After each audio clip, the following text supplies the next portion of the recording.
daughter is a Star Wars fan, the first thing they're going to ask for are the figures. The reason they're 3 inches tall is because the first mock-up figures that I made were Fisher-Price Adventure People. Welcome back to GFT. Here is a new episode with your host Chris B. Thanks for tuning in. This will be fun. Let's discuss figures and the latest toy run from a galaxy far, far away. Let's dive into the news and what's next in your display. From the Black Series to TVC, from Hasbro to the Kenner Legacy. 3 inches, 6 inches tall. Galactic Figure Talk covers it all. Displaying, rearranging the collection. Discussing figures, asking Hasbro for perfection. The thrill of the hunt, filling gaps is the mission. Always on the move, always wanting mint condition. I have 3 of each. 1 to display, 1 to open, and 1 just in case. We finally launched 6-inch when I felt the time was right.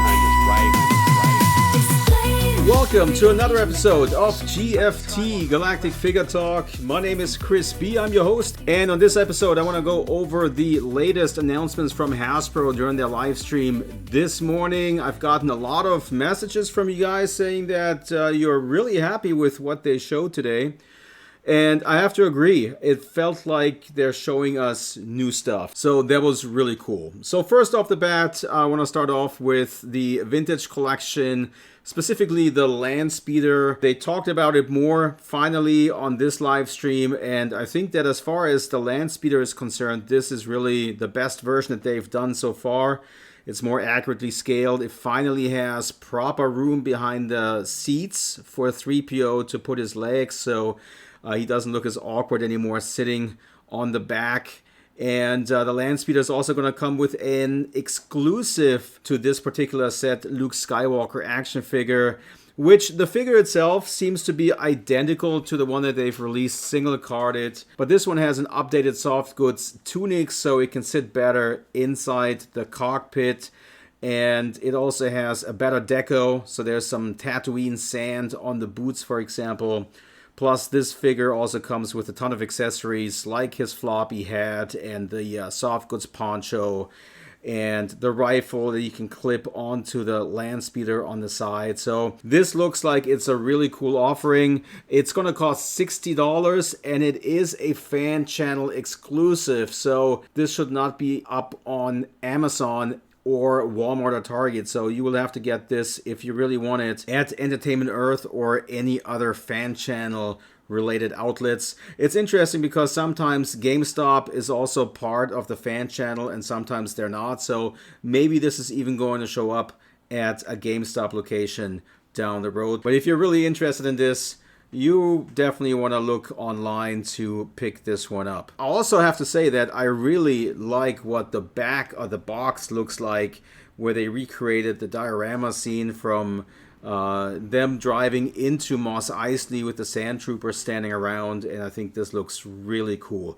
Looks really 70s, and I really dig this. They did not talk about the Sand Troopers at all during this live stream. They also did not talk about some of the other vintage collection figures which have been pipeline revealed. So Chewbacca was missing in action. There was no Han Solo and there was no Ben Kenobi that they showed today. And the Sand Trooper, like I mentioned, was also not shown today. So I think that they'll probably save this for Star Wars Celebration in Japan, which will take place around April 20th, I think. It's the weekend of April 20th. So yeah, I think the Land Speeder looks really cool. And I know, I'm like, a lot of people don't have a Land Speeder yet. I remember buying the one that I have in my collection on clearance at Target stores from the vintage collection for $7.98, something like that. But yeah, here it is again. Some, 14, 15 years later, and a new version. Kind of in time for the 50th anniversary in a few years, right? I mean, this is a good time to pick up some great looking 70s vintage style toys from our favorite Star Wars movie, right? Or at least the movie that started it all. All right, so that was it for the Land Speeder. The Luke Skywalker that's included, I already mentioned that it does come with a bunch of other accessories that the single carded version did not have. This one, though, also comes on a deluxe card. So it's got the bigger card, basically. And instead of giving it an entirely new number, they gave this one 344A. So it doesn't have its own number. It has the A at the end of it. And then as far as other figures go from the vintage collection, they also showed some love to Star Wars Rebels this time around with Agent Kallus. This is, of course, a realistic interpretation of the cartoon character. I think this looks really cool. If you back the Ghost HasLab vehicle, there's another figure that you can now add to the display. And this was, I think, absolutely necessary to put this character out. They also showed Asajj Ventress from the Clone Wars, of course. Not something I'm super excited about. I don't know how many Asajj Ventress figures we have at this point. I mean, super articulated ones at that as well. So, but this does look really nice. The card back also looks cool. So, for fans of the Clone Wars, there you go. There's Asajj Ventress, now officially in the vintage collection. They're also re-releasing Dengar. This time the figure is updated with the photorealistic inkjet on the portrait, and they're also giving him an alternate card back, which they have not done before. I like when they're doing these alternate card backs, even if they weren't released during the original Kenner run, simply for the fact that this is at least something that's a little different from before, right? So there you go. If you don't have a Dengar figure, this is a really good one. He does come with 2 weapons, comes with the backpack, and now also comes on an alternate card back. And then last but not least, they showed Carson Teva for the vintage collection. Took a while for them to really get to this one. I think Pelimato is another one that's also been in just so many episodes of The Mandalorian and the Book of Boba Fett as well. And with Carson Teva, we kind of had the same crossover where we saw him in Mando, and then we saw him in the Ahsoka TV series as well. And that was a character that had speaking parts, and I don't know what took him so long to put this one out. This is the version, though, that comes with the brown jacket, which I think the figure itself looks great. I just wish that for the card back, they would have actually chosen a picture that shows him wearing the jacket instead of sitting in his X-Wing cockpit. But, I'd take it. I think this is a good-looking figure, and I think they did say that this is, from the ground up, a newly sculpted version. So, yeah, there you go. Carson Teva in TVC. Very cool. Alright, so let's sum it up real quick for the vintage collection. The Land Speeder with the Luke Skywalker action figure costs $60, fan channel exclusive. By the way, the pre-orders go live tomorrow, March 26th at 1 o'clock East Coast time. The links to all the retailers are always up on galacticfigures.com if you want to jump in and pre-order any of those figures. I would appreciate your support. Now, as far as single carded figures, again, Agent Kallus from Star Wars Rebels, Asajj Ventress from the Clone Wars, Dengar, which is slightly updated with an alternate card back, and Carson Teva. And that was it for the vintage collection. Now, for the Black Series line, they also had some great figures this time around to show off, and they gave us first look at SM-33. Smee, of course, the pirate droid from the Skeleton Crew. Such an awesome character, and I have to say that this really translated well into the Black Series figure. Comes with his shields, comes with the little rat that lives inside the eye socket, which, without it, it would have been incomplete. So it's pretty cool that they included that. And they're also including a little display stand with the figure because they were worried that the droid would not be able to stand properly on its own. And I really appreciate that because that's what it's all about. If you have a Star Wars action figure that is unable to stand properly on display, well, then there's not a whole lot of stuff you can do with it, right? And so we've seen a lot of loose ankle joints over the years in Black Series, which they have. I think they've basically gotten rid of that problem. But seeing that, SM-33 here comes with a little display stand to help him stand properly on display, That's definitely appreciated. This is a deluxe offering. I think they did say that this is going to be available through the fan channel and also Amazon. That comes at a higher price point at $33.99. Now, besides SM33, they also gave us a look at Ezra Bridger, Peridia, which is the outfit that he wore on Peridia when Sabine first met him on that planet. And he looks very cool. I like the details on the outfit.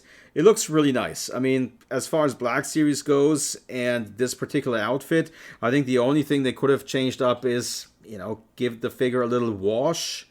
But other than that, I think this is a great looking Ezra Bridger figure. And then the third Black Series figure that they showed was a Night Trooper from the Ahsoka TV series. There were two of them at the end when they were just about to jump onto Thrawn's Star Destroyer.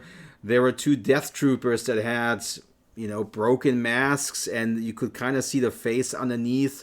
Looked very zombie-esque, and that's what this figure is about. It's basically a Death Trooper with a broken mask where you can see some of the deformed face underneath, and that is pretty cool looking.